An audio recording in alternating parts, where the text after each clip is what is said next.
All right, we should be recording the call, so I want to thank everybody for hopping on the agency call. My name is Joe Johnson. I'm going to be your host today. I got a good call lined up for you guys, so thanks for hopping on. It looks like we've got a good attendance, so certainly appreciate everybody who hops on the call. And you know, every time I do a call, I'm always trying to bring different content, different topics. So if there's any, ever anything that you want me to talk about, reach out to me, let me know. I'm here to help you.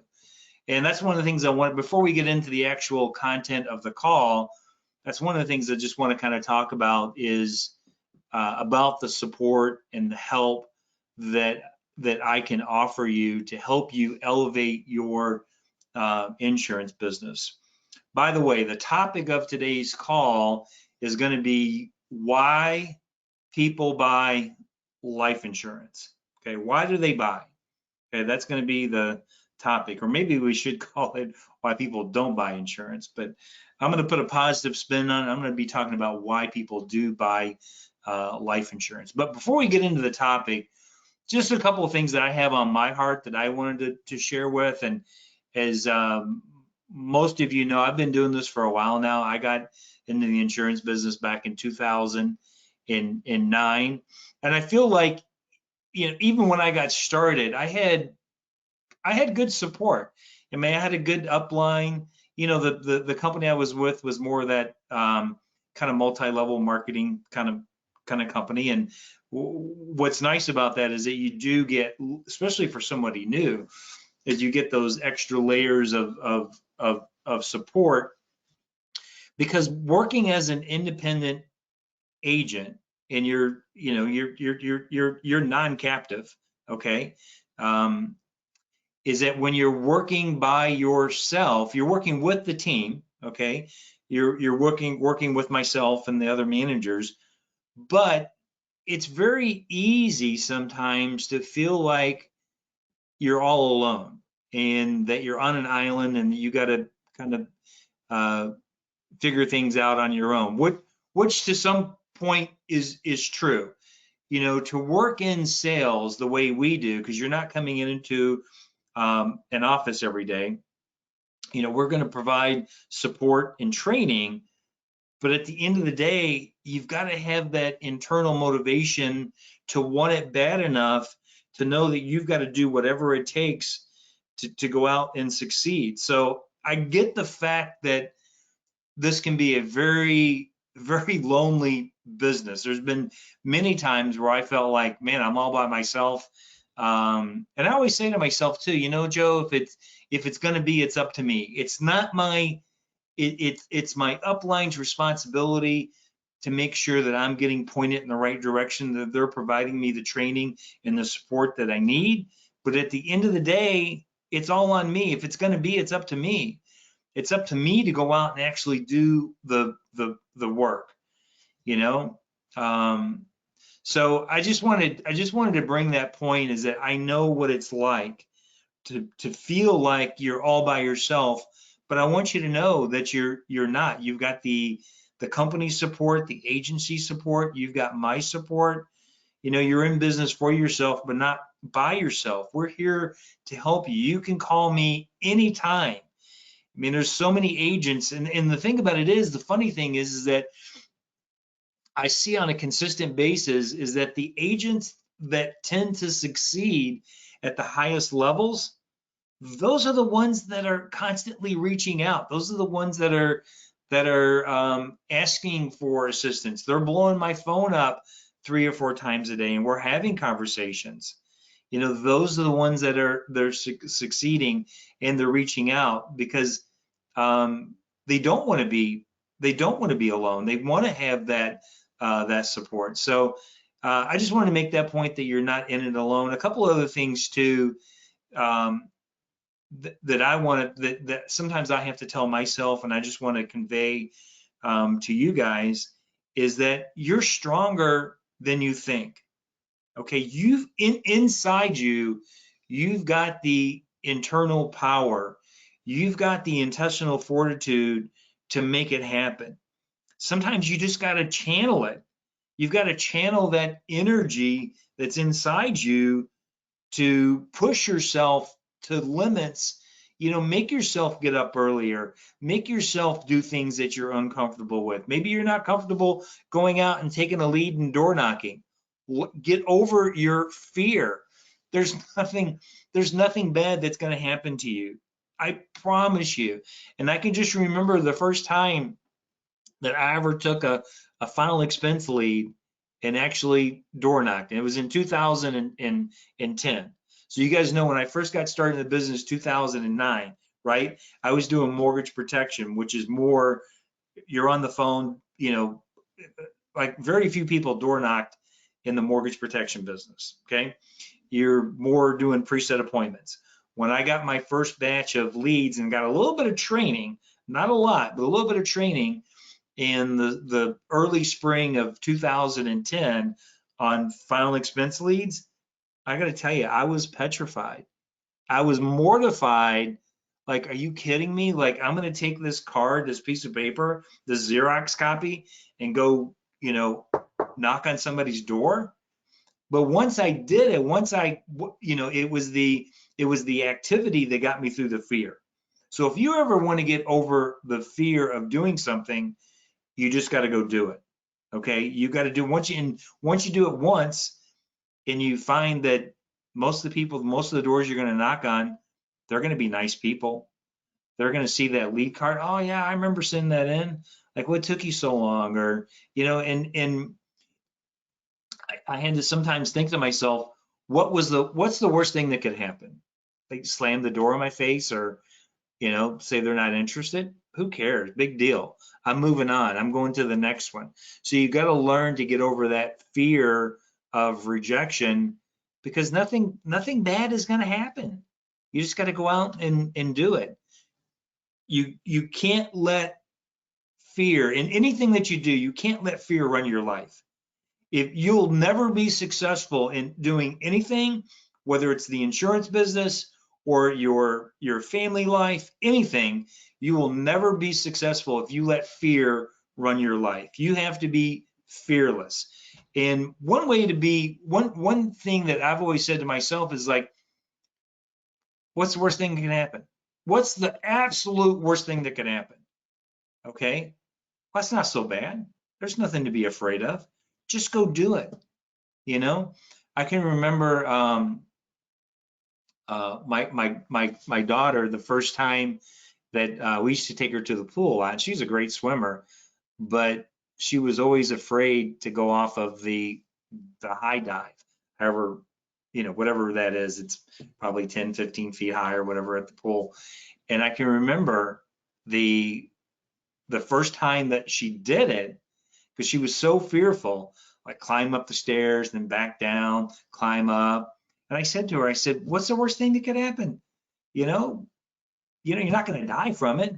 So she went off the high dive and immediately swam out of the pool and just did it like 5 or 6 times, like right after that. Like, she absolutely loved it.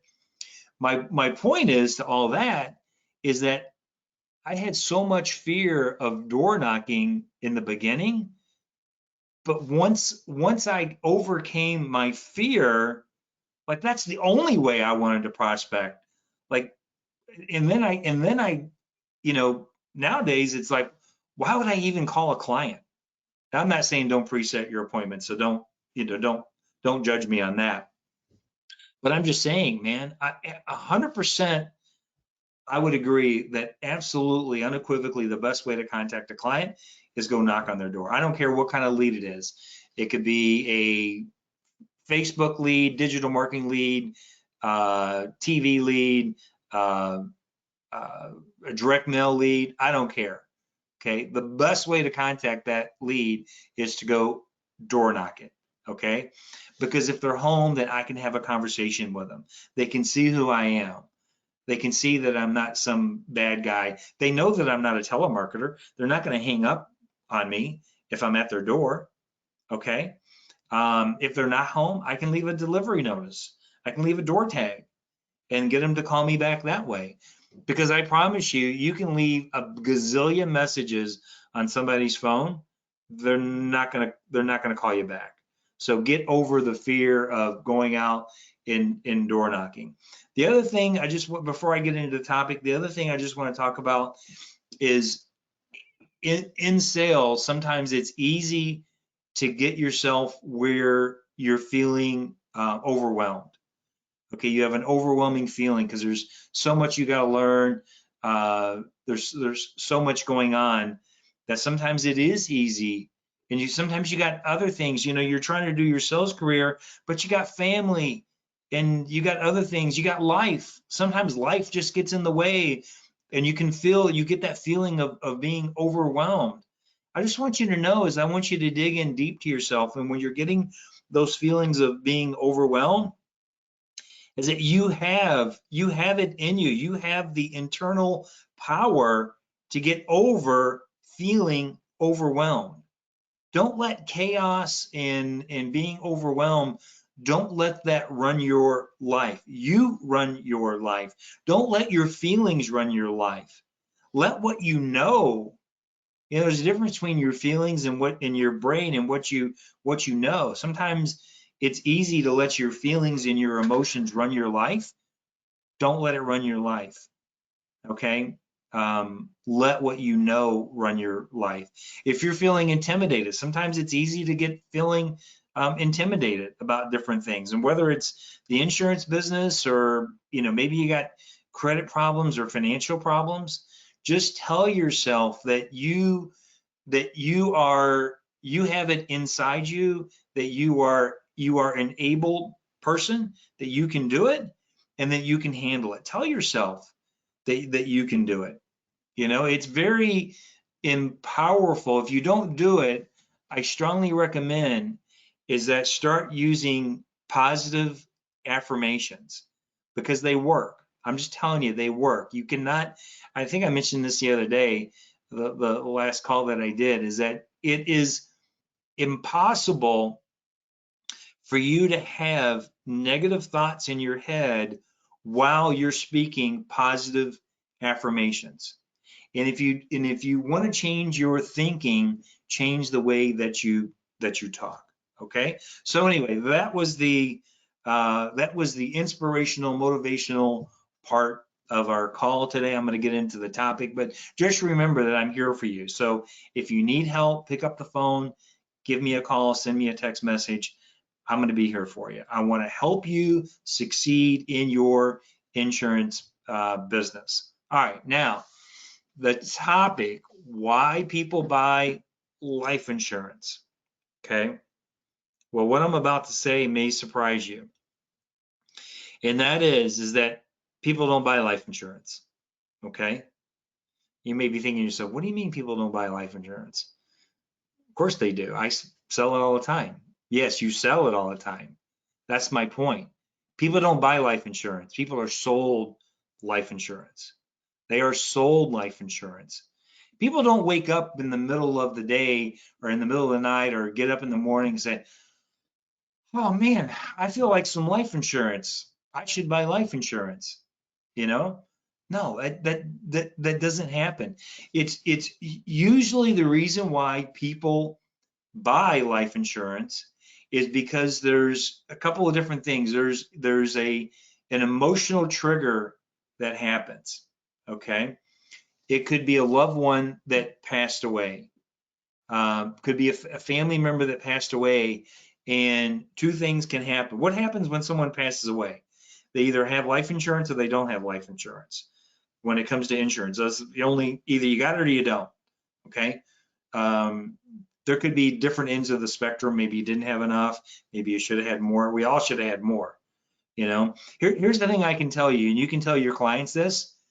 I've never had a client ever pass away with life insurance and the family said, oh my God, they had too much life insurance. What are we going to do with all this money? That is, I swear to God, that has never been a problem. Okay.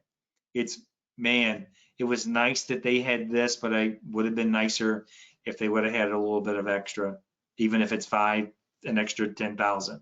Okay. You can never have enough life insurance. Okay. The emotional trigger, and what I mean is that people don't buy life insurance, is that usually there's a trigger that motivates somebody to go out and seek life insurance. It's usually when someone passes away, and two things can happen. One is that on the positive side, someone passes away and you say, man, thank God that Granny had that $10,000 burial policy. That saved our asses. What would we have done if Granny didn't have that 10 grand? Or it could be the negative. Oh my God, I thought Granny would have had Granny didn't have life insurance? We're stuck with this? Not only do we have the emotional burden, we've got the financial burden. Man, I can't believe it. Well, I don't want that to happen to my family. I should get life insurance. But typically what happens is there's that emotional trigger, and then time passes. What happens when time passes? People forget about it. They forget about because it's human nature. We all procrastinate, okay? We have those emotional triggers, then people procrastinate, and then what is it that prompts them to seek out getting information about life insurance? They don't do it on their own. It's a trigger. It's marketing and advertising. So they're sitting at their home and they see a TV commercial that pops up. They get a direct mail flyer that comes to their house. They get on their Facebook news feed something about burial insurance. Okay, typically there's some type of trigger, some type of marketing and advertising that they end up responding to, and then that marketing and advertising ties back into the emotional part of, oh yeah, man, I meant to, Granny passed away 3 years ago. I meant to do something, I never did. And then they see that there's their trigger that triggers them to call in or to mail the card back. Okay, that's why marketing and advertising is so important, is because it's those triggers. It brings up those emotions of why they need to get that life insurance. That's where we come in as sales agents. At the end of the day, you look at your license. What does it say? It's not just a life insurance license. It's a producer's license. You are licensed to produce insurance policies. That's what we do. So it's up to us to go out and educate the consumer and guide them down the path and to persuade them if necessary, because there's going to be a certain percentage of people. I just tell you, you show up in whether you door knock them or you do a preset appointment, there's going to be a certain percentage of people that are just going to buy from you. Okay, there's going to be another percentage of people that need to be persuaded. More of the people are going to need to be persuaded. That's why honing in your sales skills are so important, because know that they're not just going to buy, they need to be sold. You got to sell them on the features and benefits of what you're offering. And here's what I'm going to tell you. They're not buying the insurance company. Okay? So whether you're selling as a independent broker and you represent a bunch of companies, or you're single point and you've got the one carrier, it doesn't matter, because they're not buying the life insurance company. The clients are buying you and what you believe in. The clients are buying your personal conviction. They're buying your enthusiasm. They're buying you. They're buying the life insurance because of you, not because of the company that you're representing. Okay? It's you that they're buying. That's why it's so important. I tell agents, I said, it's important to continuously work on your sales skills, but also your people skills. Learn to have better people skills. Learn to be a better communicator. Listen, a great presentation goes a long way, and I think doing a good presentation is certainly important. Remember, it's not what you say, but how you say it. So learn to be a good good communicator. There's a lot of different books that you can read and videotapes that you can watch. You can work with me. I can help teach you on how to be a better communicator and how to be more persuasive in the house. And if you do a good presentation, it's gonna guide the, if you follow the system, if you follow our sales system, it's gonna help guide that client down the pathway so they're gonna make a good decision. But at the end of the day, you gotta close them. You gotta learn to be a closer, and don't be afraid to ask the sale. Make sure that you're showing the client's numbers and learn to and we're going to have different courses on, you know, on different closing techniques on how to close people. So make sure that you're taking advantage of all the marketing and advertising that's out there that's available. Don't be afraid to go see the people, to go door knock your leads and make a good presentation. And don't be afraid to ask for the sale. Don't be afraid to push. Don't be afraid to tell your client, listen, don't procrastinate. You've already procrastinated 65 years. Do you really want to die and leave your family in a financial hardship? You don't want to do that, or you wouldn't have mailed the card in. You know, people don't mail the cards in just for fun. They mail the cards in because there's something in their heart of hearts that want to make sure is that when they do pass away, they're not leaving their family with a financial burden. So anyway, I hope this training has been helpful. And the main point that I want to get across is that people buy life insurance because of you, the agent. It's you. You're the difference maker. It's not the company. It's not having the cheapest rates out there. It's you. It's adding value. And our whole presentation is about adding value.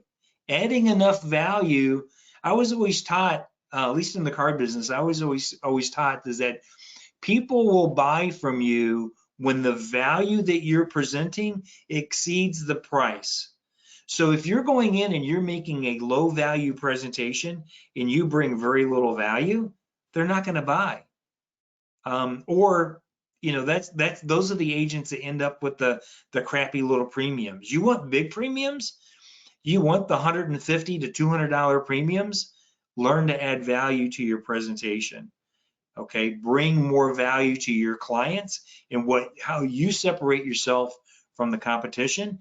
And I promise you, you will see your premiums skyrocket. So anyway, I want to thank everybody for we're going to wrap things up. Kind of a new thing that we're doing. We're kind of keeping some of the topics a little bit shorter. This way I keep everyone's attention span. And give everybody an opportunity. I want you to go out and make some sales, make some great presentations, and remember, add value to your clients' lives, and you will make more sales. And being in sales is it's a great profession. Sales is one of the highest paid professions in the world.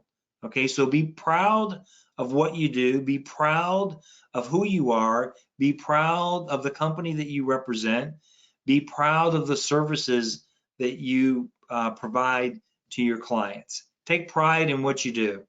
And I promise you, you do those things and you will make more sales, and you'll get more clients, and you'll get more referrals. The more value you bring to your clients, the more referrals that you're going to be able to get from your clients.